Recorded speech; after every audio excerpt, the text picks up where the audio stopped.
یعنی معلوم ہوتا ہے کہ انسان کی مضمون سے پہلے جو حیوانی حالت میں انسان گزرا ہے اس کا ذکر پہلے فرمایا جا رہا ہے. یعنی زندگی کے آغاز سے مضمون چلایا گیا ہے کہ مختلف حالتوں سے زندگی گزرتی ہوئی آگے بڑھی، یہاں تک کہ پہلے جوڑا جوڑا نہیں تھی، پھر اسے جوڑا جوڑا بنایا گیا، یعنی نر مادہ کی تمیز کی گئی، یعنی نر اور مادہ کی شکل میں بنایا گیا. کیا یہ خدا اس بات پر قادر نہیں ہے کہ مردوں سے زندہ پیدا کر سکتے؟ پھر اسی مضمون کو آگے بیان فرماتا ہے اَوَلَيْسَ الَّذِي خَلَقَ السَّمَاوَاتِ وَالْأَرْضَ بِقَادِرٍ عَلَىٰ أَن يَخْلُقَ مِثْلَهُم بَلَىٰ وَهُوَ الْخَلَّاقُ الْعَلِيمُ إِنَّمَا أَمْرُهُ إِذَا أَرَادَ شَيْئًا أَن يَقُولَ لَهُ كُن فَيَكُونُ فَسُبْحَانَ الَّذِي بِيَدِهِ مَلَكُوتُ كُلِّ شَيْءٍ وَإِلَيْهِ تُرْجَعُونَ. کہ کیا وہ جس نے آسمانوں اور زمین کو پیدا کیا ہے اس بات پر قادر نہیں کہ ان کی طرح کی اور مخلوق پیدا کر دے؟ یہاں مضمون کو اور بھی پیچھے لے جایا گیا ہے، آسمانوں اور زمین کی پیدائش کی طرف توجہ پھیر دی گئی. اتنا وسیع نظام کائنات کا موجود ہے، اس کی تخلیق پر تم کیوں غور نہیں کرتے کہ کتنا حیرت انگیز نظام ہے، اور یہاں آ کر اٹک جاتے ہو کہ کیسے ہو سکتا ہے کہ ہم دوبارہ زندہ ہو جائیں؟ جو تم موجود ہو تمہیں ایک نئی تخلیق نہیں مل سکتی، اور جب کچھ بھی نہیں تھا اس سے اتنی عظیم الشان تخلیق ہو گئی، اس پر تم تعجب نہیں کرتے. پھر فرماتا ہے فَلَا أُقْسِمُ بِرَبِّ الْمَشَارِقِ وَالْمَغَارِبِ إِنَّا لَقَادِرُونَ عَلَىٰ أَن نُبَدِّلَ خَيْرًا مِّنْهُمْ وَمَا نَحْنُ بِمَسْبُوقِينَ. ہرگز نہیں، جو تم سوچ رہے ہو غلط ہے. اقسم برب المشارق والمغارب، میں قسم کھاتا ہوں اس ذات کی جو مشارق کا بھی رب ہے اور مغارب کا بھی رب ہے. یعنی ہر جو نئی صبح طلوع ہوتی ہے اور جہاں جہاں سے کسی قسم کی بھی کوئی صبح طلوع ہوتی ہے ایک نیا نظام بنتا ہے، اس سب کا بھی خدا ہی رب ہے. اور جب ایک نظام تباہ ہوتا ہے اور غرق ہو جاتا ہے، جب ایک قوت ابھرتی ہے اور پھر ڈوب بھی جاتی ہے، تو جس معنی میں بھی کوئی چیز ڈوبتی اور نظر سے غائب ہوتی ہے اس کا بھی وہ رب ہے. یعنی خدا سے دور کوئی چیز بھی نہیں ہو سکتی، خدا سے کوئی چیز بھی غائب نہیں ہو سکتی. فرمایا اس کی قسم میں اس کی قسم کھا کے کہتا ہوں، ہم اس بات پر قادر ہیں کہ وہ قومیں جو خدا کے انبیاء کی مخالفت کرتی ہیں ان کو لے جائیں ان نبدل خیرا منہم وما نحن بمسبوقین، کہ ہم ان سے بہتر لوگ لے آئیں اور ہمیں کوئی عاجز نہیں کر سکتا. فَلْيَنْظُرِ الْإِنسَانُ مِمَّا خُلِقَ مِن مَّاءٍ دَافِقٍ يَخْرُجُ مِن بَيْنِ الصُّلْبِ وَالتَّرَائِبِ إِنَّهُ عَلَىٰ رَجْعِهِ لَقَادِرٌ. یہ بھی وہی مضمون ہے، دوسرے رنگ میں بیان فرمایا گیا ہے. ان باتوں پر غور کر کے جہاں جہاں بھی لفظ قادر کا استعمال ہوا ہے وہاں غور کرنے سے ایک اور بات بھی سامنے آتی ہے کہ یہ خدا کی ایک اور تقدیر کا ذکر چل پڑا ہے جس کا تعلق دین اور مذہب سے ہے. یعنی پہلے جو قدیر کے اندر جس قدرت کا ذکر تھا جو تقدیر عام تھی، اس کا خدا تعالیٰ کی ہر تخلیق سے تعلق ہے، وہ عام ہے، جاندار سے بھی ہے، بے جان سے بھی ہے. ہر جگہ خدا نے ایک تعلیم دے رکھی ہے جس سے کوئی ہٹ نہیں سکتا. پھر خدا تعالیٰ نے قرآن کریم کو ظاہر فرمایا یا اس سے پہلے دوسری کتب نازل فرمائیں اور ایک نئی تخلیق بنائی جو مذہبی دنیا کی تخلیق ہے. اس تخلیق میں عام قانون سے ہٹ کر کچھ قوانین ہیں جن کی طرف توجہ دلائی جاتی ہے. سب سے اہم قانون یہ بیان کیا جاتا ہے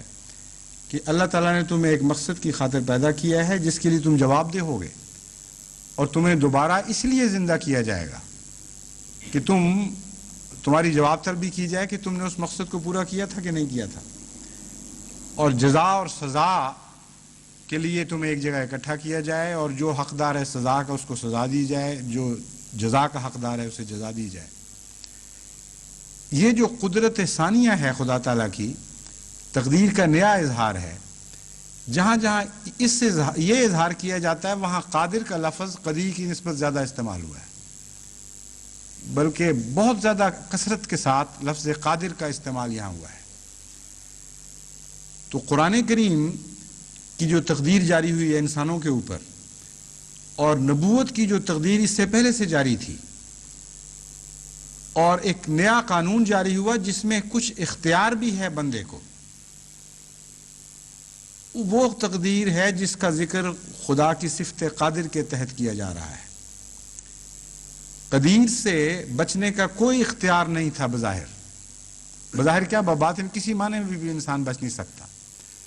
لیکن قادر کی تقدیر سے ان معنوں میں انسان کچھ بھاگتا ہے کہ اسے اختیار دے دیا گیا ہے، چاہو تو کرو چاہو تو نہ کرو، لیکن ساتھ یہ بتا دیا گیا ہے کہ بالآخر تم خدا کی طرف لوٹو گے، بالآخر تمہیں لازماً وہاں پہنچ کر جواب دہی کرنی ہوگی اور تم بچ نہیں سکتے۔ تو غالب تو ہے وہ تقدیر کہ آخر انسان اس میں پکڑا جائے گا، لیکن وقتی طور پر مہلت دیتی ہے۔ جیسے آپ کسی چھوٹے سے بچے کو کچھ دیر کے لیے آگے بھاگنے دیتے ہیں اور بظاہر اختیار دے دیتے ہیں کہ وہ آپ سے آگے نکل جائیں، لیکن جانتے ہیں کہ کب اور کس وقت جب آپ چاہیں گے، جب آپ فیصلہ کریں گے اس کو پکڑ لیں گے۔ تو ایسی تقدیر کا ذکر جہاں قرآن کریم میں ملتا ہے وہاں لفظ قادر کا استعمال ہوتا ہے، اور تخلیق نو سے تعلق ہے، چونکہ قرآن کریم انسان کی مذہبی تخلیق کو تخلیق نو قرار دیتا ہے، خلق آخر قرار دیتا ہے، اس لیے خلق آخر کا مضمون کا قادر خدا تعالیٰ کے قادر ہونے کے ساتھ بہت ہی گہرا تعلق ہے، اور مقتدر اسی مضمون میں آگے بڑھتا ہے۔ جب بزور بجبر لوگ خدا کی اس تقدیر کو مٹانے کی کوشش کرتے ہیں تو اس وقت اللہ تعالیٰ مقتدر بن کے ان کے سامنے ظاہر ہوتا ہے اور اپنے پیاروں کی حفاظت فرماتا ہے اور ان کے مخالفین کو مٹا دیتا ہے۔ فرمایا وَلَقَدْ جَاءَ آلَ فِرْعَوْنَ النُّذُرُ كَذَّبُوا بِآيَاتِنَا كُلِّهَا فَأَخَذْنَاهُمْ أَخْذَ عَزِيزٍ مُقْتَدِرٍ، کہ دیکھو فرعون بھی اس سے پہلے آیا تھا اور گزرا تھا، اور وَلَقَدْ جَاءَ آلَ فِرْعَوْنَ النُّذُرُ، اور فرعون کی قوم کے سامنے، اس کے پیچھے چلنے والوں کے سامنے کئی قسم کے انذاری نشان پیش کیے گئے۔ کذبوا بآیاتنا، انہوں نے ہماری آیات کو جھٹلا دیا، کلھا کلیتاً، فاخذناہم اخذ عزیز مقتدر، ہم نے ان کو اس طرح پکڑا جس طرح ایک عزیز غالب طاقت والی ہستی جو مقتدر ہو وہ پکڑا کرتی ہے۔ جب قدرت گھیرا ڈال لیتی ہے خدا کا، جب مخالف کے مقابل پر جوش کے ساتھ جلوہ دکھاتی ہے، اس وقت خدا تعالیٰ کی صفت قدیر یا قادر کے ذکر کی بجائے مقتدر کی صفت بیان فرمائی جاتی ہے۔ متکلف جس طرح تکلیف کر کے کام کرتا ہے، غیر معمولی توجہ کے ساتھ کام کرتا ہے، کوشش کے ساتھ کام کرتا ہے، تو فرمایا کہ یہاں خدا کی تقدیر عام جاری نہیں رہی، اب کوشش کرے گی، بڑے جلال کے ساتھ ظاہر ہوگی، اور جو بھی اس کے پیاروں پر حملہ آور ہوتے ہیں انہیں لازماً مٹائے گی، انہیں لازماً ناکام بنا کے دکھائے گی۔ اب عام تقدیر کا یہاں مقام ہی نہیں رہا۔ اس تقدیر کی روح سے اگر مخالف بھی نتیجہ نکلتا ہو تو مقتدر خدا کی تقدیر اس نتیجے کو ناکام بنا دے گی اور ایک نیا نتیجہ پیدا کر کے دکھا دے گی۔ ان معنوں میں مقتدر قدیر اور قادر دونوں سے زیادہ غلبے کے ساتھ اپنی قدرت نمائی کرتا ہے، لیکن ایک پہلو سے یہ مضمون محدود ہو جاتا ہے، یعنی صرف خدا کے پاک بندوں کے لیے یہ تقدیر جوش دکھاتی ہے، تو یہ تقدیر خاص بھی ہے، اس لحاظ سے محدود ہے، اور چونکہ تقدیر خاص ہے اس لیے زیادہ طاقتور بھی ہے اور زیادہ غالب بھی ہے۔ تو تین قسم کی تقدیریں ہمیں نظر آئیں، تقدیر عام اور تقدیر خاص جو مذہبی تقدیر ہے، اور پھر اخص یعنی مقتدر کی تقدیر۔ پھر قرآن کریم اسی مضمون کو حضرت صلی اللہ علیہ وآلہ وسلم کے ذکر میں بیان فرماتا ہے وَإِمَّا نَذْهَبَنَّ بِكَ فَإِنَّا مِنْهُمْ مُنْتَقِمُونَ أَوْ نُرِيَنَّكَ الَّذِي وَعَدْنَاهُمْ فَإِنَّا عَلَيْهِمْ مُقْتَدِرُونَ. اگر ہم تجھے لے بھی جائیں یعنی اپنے پاس بلا بھی لیں فَإِنَّا مِنْهُمْ مُنْتَقِمُونَ ہم لازماً ان لوگوں سے تیرا انتقام لیں گے. یعنی تو ہمیشہ نہیں رہ سکتا اس دنیا میں لیکن جس مقتدر خدا سے تیرا تعلق ہے وہ ہمیشہ رہنے والا ہے. اس لیے اگر تیرے دشمن مٹ جائیں تو وہ مٹ جائیں گے, ضروری نہیں کہ ان کے کام کو جاری رکھنے والے ہوں, لیکن تو اگر نہ رہے اس دنیا میں تو تیرا کام نہیں مٹنے دیا جائے گا, اور جنہوں نے تجھ پر ظلم کیے ہیں ہم ان سے لازماً انتقام لیں گے. لیکن بعد کے وعدے صرف نہیں ہیں اور نُرِيَنَّكَ الَّذِي وَعَدْنَاهُمْ فَإِنَّا عَلَيْهِمْ مُقْتَدِرُونَ. او میں استثناء بتایا جاتا ہے. فرمایا یہ نہیں کہ ہم مستقبل کے وعدے کر رہے ہیں کہ پہلے تجھے واپس بلا لیں گے اور پھر ان سے انتقام لیں گے. کچھ حصہ ایسا بھی ہوگا جو او کے تابع ہے کہ تیری زندگی میں تجھے بھی دکھائیں گے کہ کس طرح خدا مقدرت رکھتا ہے, اقتدار رکھتا ہے ان لوگوں کے اوپر, تیرے مضمون کو غالب کرے گا اور ان کے مضمون کو مغلوب کر کے دکھائے گا. حضرت مسیح موعود علیہ الصلوۃ والسلام اس مضمون پر روشنی ڈالتے ہوئے مختلف جگہ بہت ہی لطیف تفاسیر پیش فرماتے ہیں.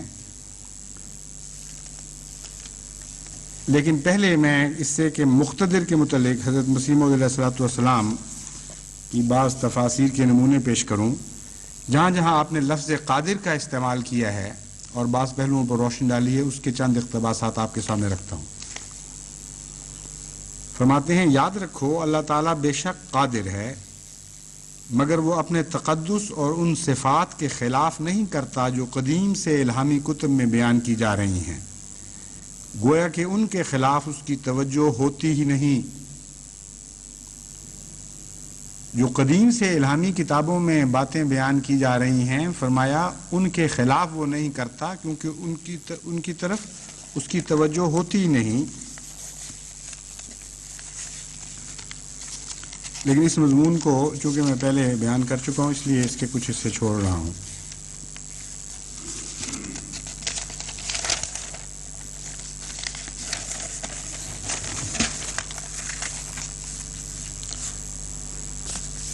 فرماتے ہیں وہ ہمارا خدا قادر مطلق خدا ہے,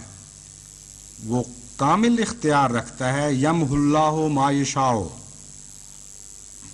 جس چیز کو چاہتا ہے اسے مٹا بھی دیتا ہے. ہمارا ایمان ہے وہ جوتشی کی طرح نہیں, وہ ایک حکم صبح دیتا ہے اور رات کو اس کے بدلنے پر کامل اختیار رکھتا ہے. ما ننسخ من آیت والی آیت اس پر گواہ ہے. پس قادر صفت کا قدیر سے جو تعلق ہے اس مضمون کو حضرت مسیح موعود علیہ الصلوۃ والسلام نے یہاں کھولا ہے کہ جاری تقدیر ہے ایک, وہ بھی خدا کی جاری ہوئی تقدیر ہے, مگر وہ ایسی نہیں کہ جو خدا کو عاجز کر دے کہ اسے بدل نہ سکے. اپنے وجود کو دکھانے کے لیے قدرت سے اپنی ذات کا دیتا ہے حق ثبوت. اس بے نشان کی چہرہ نمائی یہی تو ہے کہ اگر وہ خدا یہ غیر معمولی تقدیر جاری کرنا چھوڑ دے تو لوگ یہی کہیں گے کہ خود بخود چیزیں پیدا ہوئیں, خود بخود جاری ہوتی تھیں, خود بخود جاری رہیں گی, اور کسی تیسری بیرونی ہستی کے وجود کی ضرورت کوئی نہیں. اس وہمے کو مٹانے کی خاطر خدا ایک ایسی تقدیر بھی دکھاتا رہتا ہے جو وقتاً فوقتاً جلوہ گر ہوتی ہے اور وہ عام تقدیر سے ہٹ کر ہوتی ہے, اور وہ اس بات پر قادر ہے کہ عمومی تقدیر کے برخلاف اس پر غالب آنے والی اپنی دوسری تقدیر کو جاری فرمائے.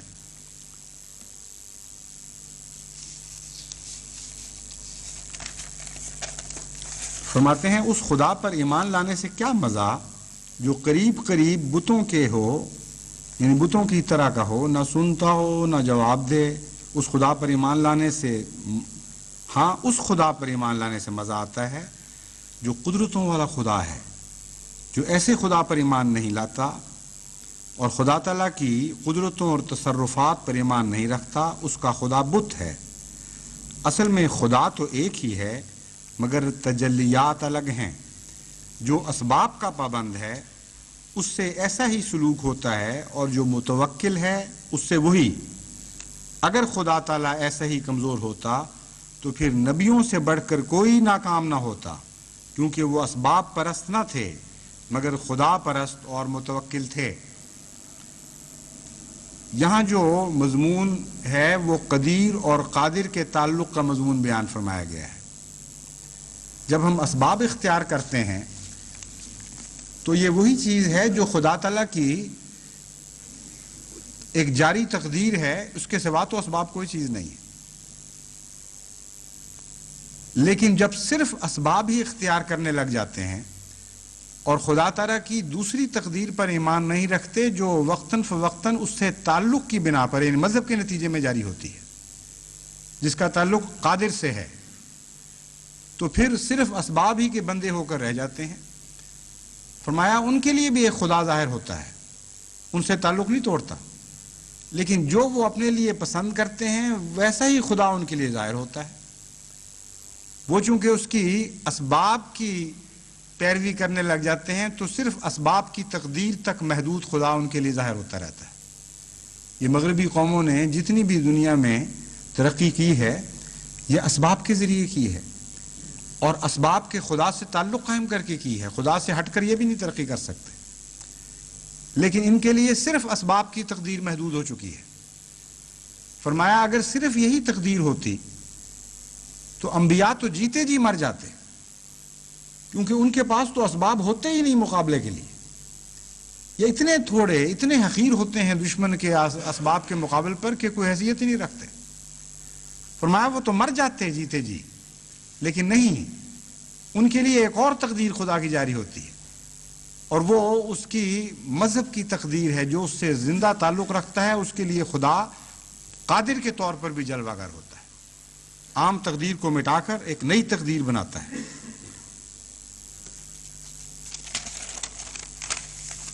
پھر فرماتے ہیں نہیں محصور ہرگز راستہ قدرت نمائی کا، خدا کی قدرتوں کا حصر دعویٰ ہے خدائی کا۔ پھر فرماتے ہیں قدرت سے اپنی ذات کا دیتا ہے حق ثبوت، اس بے نشان کی چہرہ نمائی یہی تو ہے جس بات کو کہے کہ کروں گا میں یہ ضرور، ٹلتی نہیں وہ بات، خدائی یہی تو ہے۔ یعنی یہاں بولنے والا خدا منظر پر ابھر آتا ہے،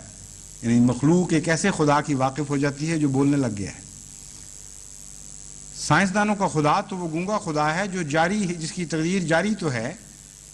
لیکن اس تقدیر میں وہ نہ رد و بدل کرنے کے اہل ہیں، نہ ان کے لیے وہ تقدیر ٹلتی ہے کسی طرح۔ لازم ہے ان پر کہ 100% اس تقدیر کی پیروی کریں، غلامی اختیار کریں، اور پھر جو فائدہ اٹھانا ہے اسے اٹھائیں۔ لیکن ایک زندہ فعال خدا سے وہ تقدیر ان کا تعلق قائم نہیں کرتی۔ اسی لیے اکثر سائنسدان جس خدا تک پہنچے ہیں وہ ایک تصوراتی خدا ہے جس کا ہونا وہ تسلیم کر لیتے ہیں، لیکن انسان کے ساتھ ایک زندہ تعلق والا خدا ان پر کبھی ظاہر نہیں ہوتا، نہ وہ اس کا وجود تسلیم کرتے ہیں۔ وہ کہتے ہیں ہوگا، قدرت کاملہ میں ہمیں نظر آتا ہے، لیکن ایسا وجود جو انسانی معاملات میں دلچسپی لے، ان سے دخل دے، ان سے پیار کرے، ان کو سزا دے، ایسا خدا ہمیں کہیں نظر نہیں آتا، اس لیے کہ اس سے ان کا تعلق قائم ہی نہیں ہوتا، وہ خدا کی دوسری قدرت کو سمجھتے نہیں ہیں۔ لیکن جب وہ قدرت کاملہ پر یقین رکھنے لگ جاتے ہیں انسان،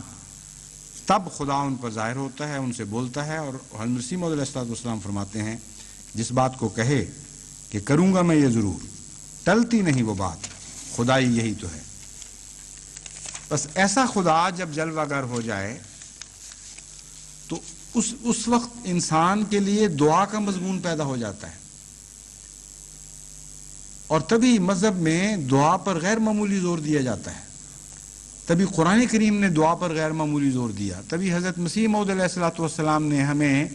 دعا کے متعلق اتنا کچھ سکھایا کہ آپ گزشتہ صدیوں کا مواد اکٹھا کر کے دیکھ لیں جو کچھ حضرت مسیح موعود علیہ الصلوۃ والسلام نے دعا کے مضمون پر لکھا ہے اس کے قریب بھی نہیں پھٹکے گا وہ سب کچھ،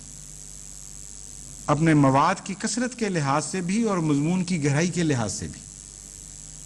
کیونکہ جب ایک قدرتوں والا خدا ہے جو بولتا بھی ہے، جو اپنے پیاروں سے پیار کرتا ہے اور پھر ان کی تائید فرماتا ہے، ان کے لیے غیرت دکھاتا ہے، ایسے خدا سے ایک تعلق قائم ہونا چاہیے۔ چنانچہ حضرت مسیح موعود علیہ الصلوۃ والسلام ایسے قادر خدا سے تعلق کے لیے اس کثرت کے ساتھ دعا کرتے تھے کہ آپ کی نظم میں بھی، آپ کی نثر میں بھی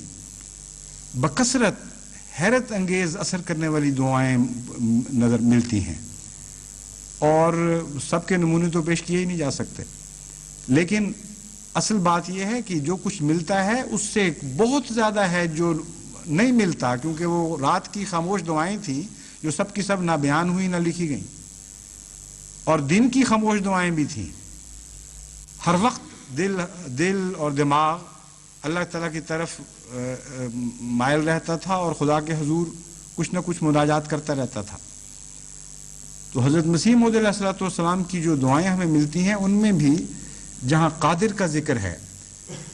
بہت ہی وسیع مضمون وہاں نظر آتا ہے، اور صاف دکھائی دیتا ہے کہ حضرت مسیح موعود علیہ الصلوۃ والسلام کو اپنے غلبے کے لیے ایک ذرہ بھی اپنی ذات پر یا ان ذرائع پر بھروسہ نہیں تھا جو ایک دنیا دار کی نگاہ دیکھ سکتی ہے، خالصتاً اللہ کی قدرت پر بھروسہ تھا۔ اسی لیے میں اس مضمون کو یہاں تک لایا ہوں تاکہ جماعت کو اس بات کی طرف متنبہ کروں۔ اسباب بھی چونکہ خدا کی ایک تقدیر کا حصہ ہیں، اس لیے ان سے روگردانی بھی ایک قسم کا تکبر ہے جو خدا تعالیٰ کو پسند نہیں۔ اس لیے انبیاء کو مجبور کیا گیا کہ وہ اسباب بھی اختیار کریں اور جہاں تک ہو سکتا ہے کریں، لیکن ساتھ یہ بھی کھول دیا گیا اور خوب کھول دیا گیا کہ رعایت اسباب اس لیے ضروری نہیں ہے کہ اسباب تمہیں کسی مقام تک پہنچائیں گے، تمہیں جو بھی غلبہ نصیب ہوگا وہ تمہارے اسباب کے بغیر، ان کے سہارے کے بغیر خالصتاً اللہ کی طرف سے نصیب ہوگا، اور تعلق الہی کا وہ ایک جلوہ ہوگا۔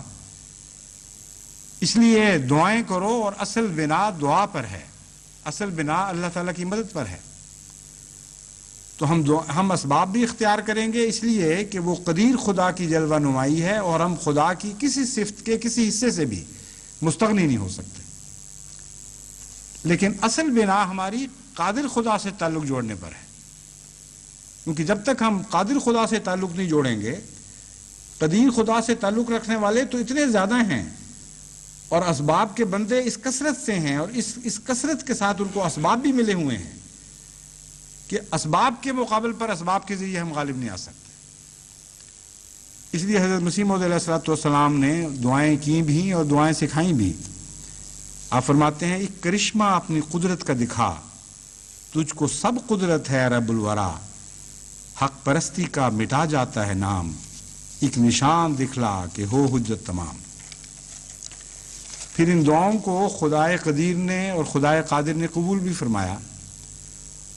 اور اس قبولیت کا ذکر بھی آپ فرماتے ہیں تیری رحمت ہے میرے گھر کا شہتیر،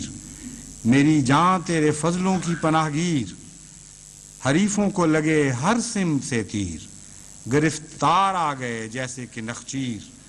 ہوا آخر وہی جو تیری تقدیر، بھلا چلتی ہے تیرے آگے تدبیر، خدا نے ان کی عظمت سب اڑا دی، فسبحان الذی اخذ العادی۔ یہاں یہ بات بھی یاد رکھنے کے قابل ہے کہ تدبیر بھی دو معنی رکھتی ہے۔ ایک وہ تدبیر ہے جو خدا تعالیٰ کی تقدیر کو اختیار کرنے کے نتیجے میں کی جاتی ہے، وہ تدبیر کامیاب ہوتی ہے عموماً سوائے اس کے کہ خدا کی کسی غالب تقدیر سے ٹکرا جائے، اور ایک تدبیر ہے جو خدا تعالیٰ کی تقدیر کو بدلنے کے لیے کی جاتی ہے، وہ لازماً ہر صورت میں ناکام ہوتی ہے۔ بس یہاں جس تدبیر کا ذکر فرمایا گیا ہے اس تدبیر کی ناکامی کا ذکر فرمایا گیا ہے۔ پھر جماعت کو حضرت مسیح موعود علیہ الصلوۃ والسلام نصیحت فرماتے ہیں اگر مصائب کے وقت میں تم مومن ہو اور خدا تعالیٰ سے صلح کرنے والے اور اس کی محبت میں آگے قدم بڑھانے والے ہو تو وہ رحمت ہے تمہارے واسطے، کیونکہ خدا قادر ہے کہ آگ کو گلزار کر دے۔ اگر تم فاسق ہو تو ڈرو کہ وہ آگ ہے جو بھسم کرنے والی ہے اور غضب ہے جو نیست و نابود کرنے والا ہے۔ پھر حضرت مسیح موعود علیہ الصلوۃ والسلام خدائے قادر کے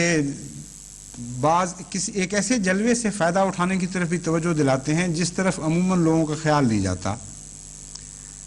ہم عموماً خدائے قادر کو آفاقی نظر سے دیکھنا چاہتے ہیں، یعنی گرد و پیش میں اس کے جلوے ظاہر ہو رہے ہوں اور ہم لطف اندوز ہو رہے ہوں کہ دیکھو ہمارے لیے خدائے قادر اس طرح جلوہ گر ہوا۔ حضرت مسیح موعود علیہ الصلوۃ والسلام کا عارف باللہ ہونا آپ کی ہر تحریر سے ثابت ہے۔ ایسے ایسے گوشوں کی طرف ذہن کو منتقل فرما دیتے ہیں جن کی طرف عام انسان کا ذہن جا ہی نہیں سکتا۔ آپ فرماتے ہیں خدا کے قادر ہونے کو باہر ہی تلاش نہ کرو، اپنی ذات کے اندر بھی تلاش کرو۔ یہی نہ چاہو کہ خدا قادر کے جلوے باہر جلوہ گر ہوتے دیکھو، اپنی ذات میں بھی خدا قادر کے جلووں کی طلب کرو اور تمنا رکھو اور التجا کرو کہ وہ تمہارے لیے جلوہ گر ہو۔ اور وہ کن معنوں میں؟ فرمایا کہ تم اپنی ذات میں روحانی انقلاب پیدا کرنے کے اہل ہی نہیں ہو، نہ تو تم اس بات کے اہل ہو کہ بیرونی طور پر کوئی روحانی انقلاب تدبیر کے ذریعے برپا کر سکو۔ یہ تو بات تمہیں سمجھ آ گئی کہ تم بہت کمزور ہو اور دشمن غالب ہے، لیکن یہ بات تم نہیں سمجھتے کہ تم اتنے کمزور ہو کہ اپنی ذات کے اندر بھی کوئی روحانی انقلاب برپا نہیں کر سکتے۔ اس کے لیے بھی خدا قادر کا ہاتھ ڈھونڈو گے تو تب تمہارے اندر وہ انقلاب برپا ہوگا، ورنہ انقلاب نہیں ہو سکتا۔ فرماتے ہیں اب غور کرو کہ جس قادر خدا نے انسان کو ایسے ایسے انقلابات میں سے گزارا کہ انسان بنا دیا، اور اب ایسا انسان ہے کہ گویا عقل حیران ہے کہ کیا سے کیا بن گیا۔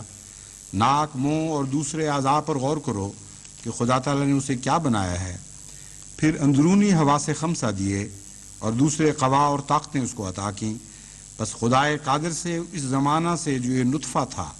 عجیب تصرفات سے خدا قادر نے اس زمانہ سے جب یہ نطفہ تھا عجیب تصرفات سے انسان بنا دیا۔ کیا یہ مشکل ہے کہ اس کو پاک حالت میں لے جاوے اور جذبات سے الگ کر دے؟ جو شخص ان باتوں پر غور کرے گا وہ بے اختیار ہو کر کہہ اٹھے گا کہ ان اللہ علی کل شیء قدیر،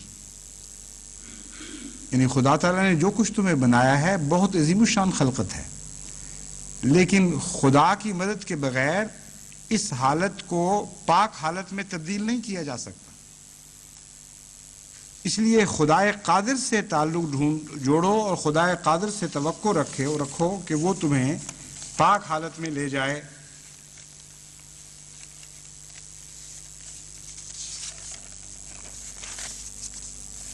جہاں تک مقتدر کا تعلق ہے، حضرت مسیح موعود علیہ الصلوۃ والسلام کے چند اقتباس کے بعد اب میں اس خطبے کو ختم کرتا ہوں اور اس کا بقیہ حصہ انشاءاللہ آئندہ جمعے کے لیے چھوڑتا ہوں۔ فرماتے ہیں اللہ تعالیٰ مقتدر ہے، وہ جب چاہتا ہے مصیبت کا دروازہ کھول دیتا ہے اور جب چاہتا ہے کشائش کرتا ہے، اور جو بھی اس پر بھروسہ کرتا ہے وہ بچایا جاتا ہے۔ ڈرنے والا اور نہ ڈرنے والا کبھی برابر نہیں ہو سکتے۔ اللہ تعالیٰ ان دونوں میں ایک فرق رکھ دیتا ہے، یعنی مقتدر دونوں باتوں پر ہے، پکڑ پر بھی مقتدر ہے اور خوف سے بچانے پر بھی مقتدر ہے، خوف میں مبتلا کر کے ہلاک کر دینے پر بھی مقتدر ہے اور ہر خوف سے نکال لے جانے پر بھی مقتدر ہے۔ اس لیے اللہ تعالیٰ سے کا خوف دل میں پیدا کرو۔ جو ڈرنے والا ہے اللہ تعالیٰ سے، اس سے وہ سلوک نہیں کیا جاتا جو خدا تعالیٰ پر بے باکی کیا کرتا ہے۔ پھر فرماتے ہیں مقتدر ذات وہ ہے جو پہلے سے خبر بھی دیتی ہے اور پھر ایسے حالات میں وہ خبر دیتی ہے کہ بظاہر وہ بات ہونی ناممکن ہے۔ اور یہ خدا تعالیٰ کی زندہ ہستی کا ایک ثبوت ہے۔ فرماتے ہیں ایک دہریہ سے یہ سوال ہے کہ قبل از وقت طاقت اور اقتدار سے بھری ہوئی پیشگوئیاں جو ہم کرتے ہیں کہاں سے ہوتی ہیں؟ اگر کہو یہ علم ہے تو اس علم کے ذریعے وہ بھی تو کر سکتا ہے، کر کے دکھائے، ورنہ ماننا پڑے گا کہ ایک زبردست طاقت ہے جو الہام کر رہی ہے۔ پھر فرماتے ہیں اے بد فطرتو، اپنی فطرتیں دکھلاؤ، لانتیں بھیجو، ٹھٹھے کرو اور صادقوں کا نام کاذب اور دروغ گو رکھو، لیکن ان قریب دیکھو گے کہ کیا ہوتا ہے۔ تم ہم پر لعنت کرو تا فرشتے تم پر لعنت کریں۔ میں نے بہت چاہا کہ تمہارے اندر سچائی ڈالوں اور تاریکی سے تمہیں نکالوں اور نور کے فرزند بناؤں، لیکن تمہاری بدبختی تم پر غالب آ گئی۔ سو اب جو چاہو لکھو، تم مجھے دیکھ نہیں سکتے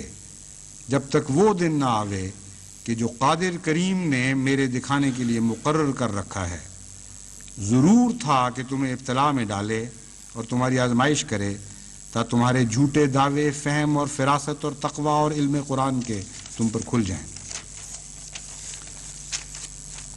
پھر حضرت مسیح موعود علیہ السلام کو الہام ہوا بار بار، جس میں خدا تعالیٰ کی اقتداری جلوہ گری کا ذکر اور وعدہ ملتا ہے۔ کثرت سے ایسے الہام ہیں، لیکن ان میں سے ایک الہام میں آج اس کا ترجمہ پڑھ کے آپ کو سناتا ہوں۔ حضرت مسیح موعود علیہ السلام انی مع الافواج آتی کا بغتتاً والے الہام کا ترجمہ فرماتے ہیں، میں اپنی فوجوں کے ساتھ تیرے پاس ناگہانی طور پر آؤں گا، یعنی جس گھڑی تیری مدد کی جائے گی اس گھڑی کا تجھے علم نہیں۔ بس وہ احمدی جو اندازے لگاتے رہتے ہیں ہر وقت کہ فلاں دن، فلاں رات، فلاں گھڑی اچانک یہ کام ہو جائے گا، جب پہلے پتہ چل گیا کہ فلاں وقت فلاں گھڑی اچانک یہ کام ہونا ہے تو اچانک کیسے ہوا ہو؟ حضرت مسیح موعود علیہ السلام جن سے وعدہ دیا گیا ہے اقتدار کا، آپ کو خدا مخاطب کر کے فرماتا ہے، یعنی جس گھڑی تیری مدد کی جائے گی، یہ ترجمہ حضرت مسیح علیہ السلام کا اپنا ہے، اس گھڑی کا تجھے علم نہیں، اور ان کو علم ہے آج کے اندازہ لگانے والوں۔ یہ کیسے ہو سکتا ہے؟ یہ تو پنجابی میں کہتے ہیں کہ کرو میں آیا آواں تے سندے سے تو دمیں، یعنی گھر سے تو میں آ رہا ہوں اور گھر کے پیغام تم مجھے پہنچا رہے ہو۔ حضرت مسیح موعود علیہ السلام کو کس طرح آپ سندیسے دے سکتے ہیں؟ صاحب خانہ ان معنوں میں تو آپ ہیں، صاحب خانہ کے مہمان تو آپ ہیں، خدا ہے ہر کائنات کے خانے کا خدا، اس کا مالک، اس گھر سے آنے والے تو مسیح موعود علیہ السلام ہیں، اور آپ کہتے ہیں کہ خدا مجھے فرماتا ہے کہ تجھے اس گھڑی کا علم نہیں، وہ کب اور کس طرح ظاہر ہوگی؟ اور بعض باہر سے آنے والے کہتے ہیں کہ ہاں ہمیں پتہ لگ گیا کہ فلاں وقت اس طرح ظاہر ہو جائے گی۔ آج کا وہ دن بھی وہ دن ہے جس کے معنی خود انہوں نے بنائے ہیں، خود پہنا رکھے ہیں۔ آج جمعہ ہے اور 10 تاریخ ہے۔ مجھے خدا نے بتایا تھا، جس خدا کے قبضے میں میری جان ہے، اس خدا کی قسم کھا کے کہتا ہوں کہ کھلا کھلا واضح طور پر ایک چمکتے ہوئے نشان کے طور پر اس نے مجھے بتایا تھا۔ لیکن جیسا کہ میرے گزشتہ خطبات سے ظاہر ہے، مجھ پر قطعاً یہ واضح نہیں ہے کہ کس رنگ میں وہ نشان پورے ہوں گے۔ کچھ ہوئے جب تو اندازہ ہوا کہ یہ بھی ایک طریق تھا، اور یہ پتہ ہے کہ وہ بار بار کی جلوہ گری ہے، کئی رنگ میں پورے ہوں گے۔ لیکن جوں جمعہ قریب آیا، لوگوں نے مجھے لکھنا شروع کر دیا کہ اب یہ نشان اس طرح پورا ہونے والا ہے۔ تمہیں کس طرح پتہ لگے؟ مجھے تو نہیں پتہ، لیکن یہ یقین ہے، ایک ذرہ بھی تزلزل نہیں اس یقین میں،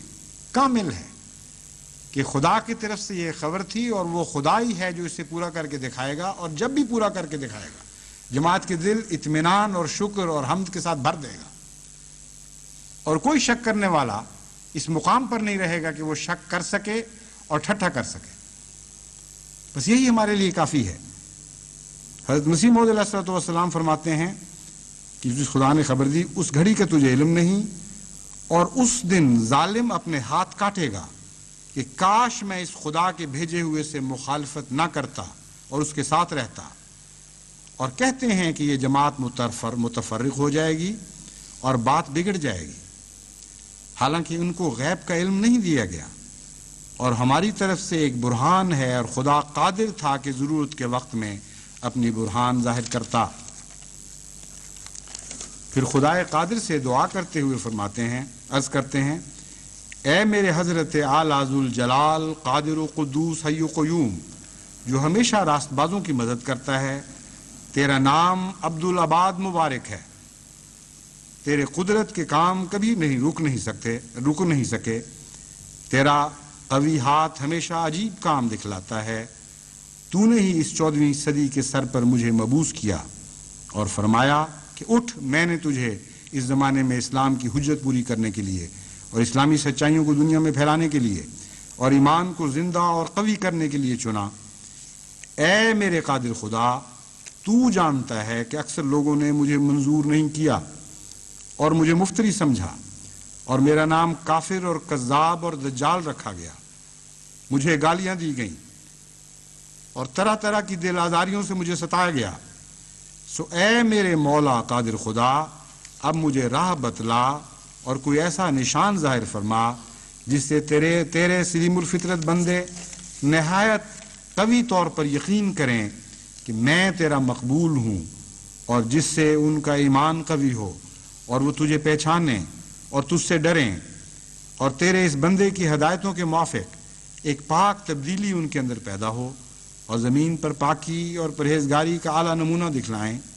اور ہر ایک طالب حق کو نیکی کی طرف کھینچیں، اور اس طرح پر تمام قومیں جو زمین پر ہیں تیری قدرت اور تیرے جلال کو دیکھیں اور سمجھیں کہ تو اپنے اس بندے کے ساتھ ہے، اور دنیا میں تیرا جلال چمکے اور تیرے نام کی روشنی اس بجلی کی طرح دکھلائی دے کہ جو ایک لمحے میں مشرق سے مغرب تک اپنے تئیں پہنچاتی اور شمال و جنوب میں اپنی چمکیں دکھلاتی ہے۔ اے میرے قادر خدا، اے میرے توانا اور سب قوتوں کے مالک خداوند، تیرے ہاتھ کے برابر کوئی ہاتھ نہیں، اور کسی جن اور بھوت کو تیری سلطنت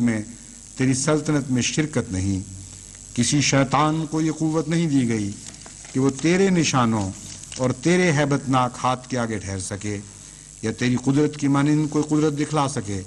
کیونکہ تو وہ ہے جس کی شان لا الہ الا اللہ ہے۔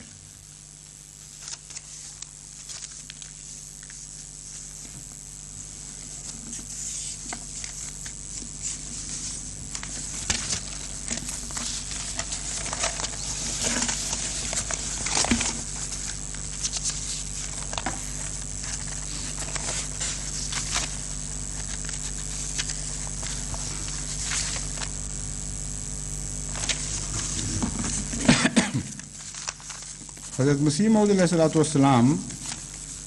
کے ساتھ خدا تعالیٰ نے اس کثرت کے ساتھ قدرت نمائی کے وعدے فرمائے ہیں، ایک مومن کے لیے ایک لمحہ بھی کسی قسم کے شک کی گنجائش باقی نہیں رہتی۔ اس لیے خدا تعالیٰ کی قدرتوں کے اس مضمون کو سمجھنے کے بعد خصوصیت کے ساتھ میں احمدیوں کو یہ نصیحت کرتا ہوں کہ حضرت مسیح موعود علیہ السلام کے رنگ میں رنگین ہو کر سب سے پہلے اپنے قادر خدا سے تعلق جوڑیں، اس کی قدرتوں کے اوپر کامل ایمان رکھیں، ایک لمحہ کے لیے بھی توکل کے اعلیٰ مقام کو ہاتھ سے نہ جانے دیں، رعایت اسباب ضرور کریں کیونکہ یہ لازم ہے، مگر رعایت اسباب پر بھروسہ نہ کریں۔ حضرت مسیح موعود علیہ السلام کے حق میں جتنے وعدے ہیں وہ لازماً پورے ہوں گے، ایک ذرہ ادنا سا بھی شک اس بات میں نہیں ہے، لیکن ان کو پورا کرنے کے لیے کچھ توقعات ہیں ہماری جماعت سے۔ ان اطلاعات کا ایک مقصد ہے، اور وہ مقصد جیسا کہ حضرت مسیح موعود علیہ السلام کی تحریرات سے واضح ہے، وہ ہمیں پاک اور صاف کرنا اور بہتر انسان بنانا ہے، نتھار دینا ہے، لوگوں سے الگ اور ممتاز کر دینا ہے۔ جوں یہ امتیازی نشان ہمارے وجود میں ظاہر ہوتے رہیں گے، جوں ہمارے اندر پاک تبدیلیاں ہوتی چلی جائیں گی، خدا تعالیٰ کی قدرت نمائی کا ہاتھ ہمارے لیے زیادہ مفید ہوگا۔ دنیا دیکھے گی کہ ان کے لیے، ان بندوں کے لیے خدا نے قدرت کا ہاتھ دکھایا ہے۔ اگر غیر کے ساتھ تمیز کوئی نہ ہو تو کون کہہ سکتا ہے کہ کس کے لیے خدا نے کیا قدرت دکھائی؟ اور جب تمیز کوئی نہیں تو خدا تو حکیم خدا ہے اور قدرت کے اندر حکمت کا مضمون پایا جاتا ہے. کوئی وجہ نہیں کہ خدا تمیز کر کے دکھائے. پھر جیسی عام تقدیر میں دوسرے لوگ اس کے تابع چل رہے ہیں اسی طرح آپ بھی عام تقدیر کی تابع چلتے چلے آئیں گے. اس لیے میں حضرت مسیح موعود علیہ السلام کی ایک پیشگوئی کے بعد پڑھنے کے بعد اس مضمون کو آج ختم کرتا ہوں. مگر یاد رکھیں کہ اس پیشگوئی کا اطلاق ہم پر ہوگا، ضرور ہوگا، اس میں شک نہیں، لیکن کچھ تقاضے ہیں جو آپ کو پورے کرنے ہوں گے. میں آئندہ انشاءاللہ بعض خطبات میں توجہ دلاؤں گا کہ کون کون سی ایسی باتیں ہیں جن کی طرف ہمیں مزید توجہ کی ضرورت ہے، جس کے نتیجے میں اگر ہم توجہ دیں تو انشاءاللہ تعالی خدا کے وعدوں کے پورا ہونے کے دن قریب تر آ جائیں گے. حضرت مسیح موعود علیہ السلام فرماتے ہیں تمام پنجاب اور ہندوستان کے لوگ مجھ سے ایسے بگڑ گئے تھے جو مجھے پیروں کے نیچے کچلنا چاہتے تھے. ضرور تھا کہ وہ لوگ اپنی جان توڑ کوششوں میں کامیاب ہو جاتے اور مجھے تباہ کر دیتے، لیکن وہ سب کے سب نامراد رہے. اور میں جانتا ہوں کہ ان کا اس قدر شور اور میرے تباہ کرنے کے لیے اس قدر کوشش اور یہ پرزور طوفان جو میری مخالفت میں پیدا ہوا،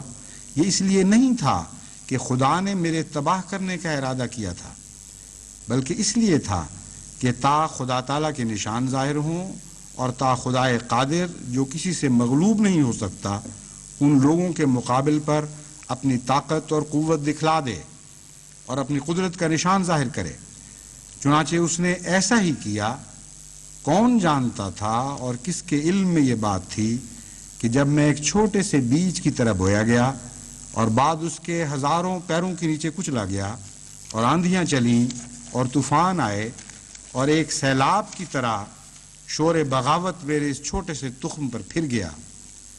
پھر بھی میں ان صدمات سے بچ جاؤں گا. سو وہ تخم خدا کے فضل سے ضائع نہ ہوا بلکہ بڑھا اور پھولا. آج وہ ایک بڑا درخت ہے جس کے سائے کے پیچھے 3 لاکھ انسان آرام کر رہا ہے. یہ تقریباً 100 سال پہلے کی بات ہے. یہ خدائی کام ہیں جن کے ادراک سے انسانی طاقتیں عاجز ہیں، وہ کسی سے مغلوب نہیں ہو سکتی. بعض احمدی، بہت تھوڑے ہیں لیکن بعض احمدی یہ بھی لکھتے ہیں کہ دراصل حضرت مسیح موعود علیہ السلام چلے گئے، اس زمانے کا تقویٰ بھی ختم ہو گیا، کمزوریاں جماعت میں آ گئیں، اس لیے یہ ابتلا نہیں، یہ سزا ہے. یہ بالکل جھوٹا اور شیطانی خیال ہے. حضرت مسیح موعود علیہ السلام کو جب تک خدا تعالیٰ کامل غلبہ عطا نہیں کرتا اور آپ کے ذریعے اسلام کو غیروں پر غلبہ عطا نہیں کرتا، خدا کی قدرت نمائی کا ہاتھ نہیں رکے گا اور نہیں تھمے گا اور نہیں ماندہ ہوگا. یہ ہو نہیں سکتا کہ اس آخری عالمی غلبے کے بغیر خدا تعالیٰ کی قدرت کا ہاتھ آپ سے پیچھے کھینچ لیا جائے. اور اسی لیے اس باطل خیال کو مٹانے کے لیے، ہمیشہ کے لیے اس کو اکھاڑ کر پھینک دینے کے لیے حضرت مسیح موعود علیہ السلام سے ایک وعدہ کیا گیا جو آپ نے بڑے واضح اور کھلے لفظوں میں جماعت کے سامنے رکھا. فرماتے ہیں میں خدا کی طرف سے ایک قدرت کے رنگ میں ظاہر ہوا اور میں خدا کی ایک مجسم قدرت ہوں، اور میرے بعد بعض اور وجود ہوں گے جو دوسری قدرت کا مظہر ہوں گے. سو تم خدا کی قدرت ثانی کے انتظار کرو، اکٹھے ہو کر دعا کرتے رہو، اور چاہیے کہ ہر ایک صالحین کی جماعت ہر ایک ملک میں اکٹھے ہو کر دعا میں لگے رہیں تا دوسری قدرت آسمان سے نازل ہو اور تمہیں دکھا دے کہ تمہارا خدا ایسا قادر خدا ہے. اپنی موت کو قریب سمجھو، تم نہیں جانتے کہ کس وقت وہ گھڑی آ جائے گی. اس دوسری قدرت کے متعلق حضرت مسیح موعود علیہ السلام سے وعدہ دیا گیا ہے کہ کم از کم 1000 سال تک یہ جاری رہے گی. بس وہ لوگ جو یہ ان وہموں میں مبتلا ہیں یا ان شیطانی وساوس کا شکار ہو جاتے ہیں کہ گویا خدا کی قدرت کا ہاتھ ہم سے کھینچ لیا گیا، جھوٹ بولتے ہیں. وہ قدرت ثانیہ جاری ہے، اور جب تک اس قدرت کے ساتھ جماعت وابستہ رہے گی، خدا کی قدرت جماعت کے ساتھ وابستہ رہے گی. کوئی نہیں جو اس تعلق کو کاٹ سکے. بس آپ کامل وفا کے ساتھ خدا کی قدرت ثانیہ کے ساتھ تعلق جوڑی رکھیں. میں آپ کو خوشخبری دیتا ہوں اور خدا کی قسم کھا کر آپ سے کہتا ہوں کہ خدا کی قدرت کبھی بھی آپ سے اپنا پیبند نہیں توڑے گی، ہرگز نہیں توڑے گی اور ہرگز نہیں توڑے گی، یہاں تک کہ اسلام کو کامل غلبہ نصیب نہ ہو جائے.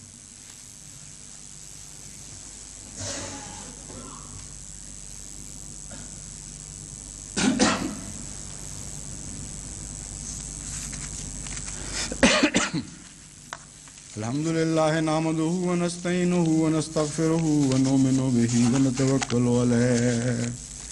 ونعوذ بالله من شرور أنفسنا ومن سيئات أعمالنا من يهده الله فلا مضل له ومن يضلله فلا هادي له ونشهد أن لا إله إلا الله وحده لا شريك له ونشهد أن محمدا عبده ورسوله. عباد الله رحمكم الله إن الله يأمر بالعدل والإحسان وإيتاء ذي القربى وينهى عن الفحشاء والمنكر والبغي يعظكم لعلكم تذكرون. اذكروا الله يذكركم وادعوه يستجب لكم ولذكر الله أكبر.